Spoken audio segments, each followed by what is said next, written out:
Salut à toi. Ce matin, j'avais envie d'enregistrer une toute petite vidéo suite à une expérience que j'ai eue ce matin.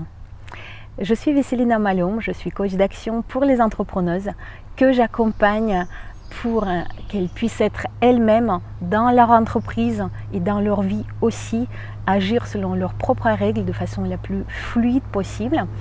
Et ce matin, donc, j'étais à une session d'exercice, d'entraînement d'une formation sur le coaching métaphorique en Russie. On était sur Zoom avec plusieurs autres coachs et participantes et on s'entraînait à travailler sur les métaphores de nos clients. Une des personnes était cliente et elle arrivait avec les problématiques suivantes. Cette personne-là, qui est leader, qui est plutôt très énergique, qui dans son travail a plusieurs dizaines de personnes sous ses ordres, elle se sent de façon totalement différente quand elle se retrouve devant un groupe dans lequel elle veut rentrer, de groupe de personnes où elle est juste l'une des participantes. Elle prend beaucoup de temps pour observer, elle a du mal à se positionner, elle a peur de poser des questions. La plupart du temps, elle ne les pose pas du tout. Elle demande toujours l'autorisation du groupe pour parler. Elle se sent effacée, elle ne se sent pas elle-même.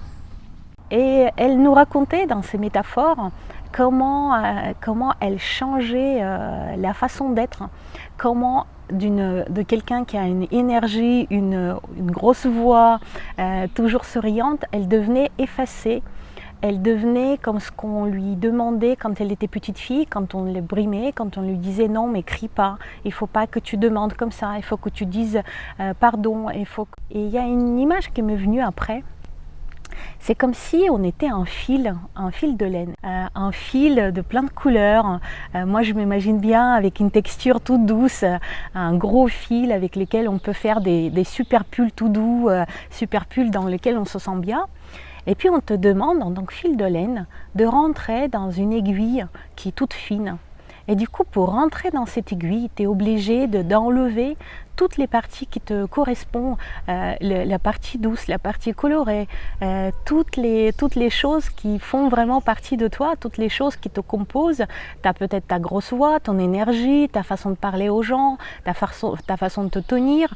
En fait, pour rentrer dans cette aiguille, tu es obligé de devenir un fil sans aucune caractéristique particulière, un fil juste fin pour entrer dans ce trou d'aiguille. Et c'est un petit peu peut-être comme ça que ça se passe pour cette personne, pour cette cliente. Si parfois tu es obligé de ne pas être toi-même quand tu es dans un groupe, de ne pas être toi-même quand tu t'adresses aux gens, pense que peut-être tu enlèves toute la richesse que tu possèdes en tant que fil de laine, que tu possèdes en tant qu'être humain, pour devenir quelqu'un d'autre, pour devenir finalement juste la trame, quelque chose de complètement standardisé et tout fin, sans aucune particularité.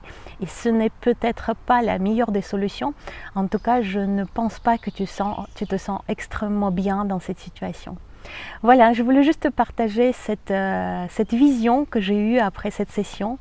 Et pour moi, très clairement, la clé de te sentir bien dans chaque situation, c'est d'être toi-même, d'essayer de garder toutes tes particularités, tes couleurs, tes textures, ta grosse voix, ton sourire ou peut-être ton rire ou au contraire, toutes tes émotions pour être pleinement toi-même. C'était Vesselina Malhoum, je suis coach d'action pour les entrepreneuses que j'accompagne pour dépasser les peurs, la procrastination et le perfectionnisme et être enfant elles-mêmes dans leur business et dans leur vie. À très bientôt, ciao ciao.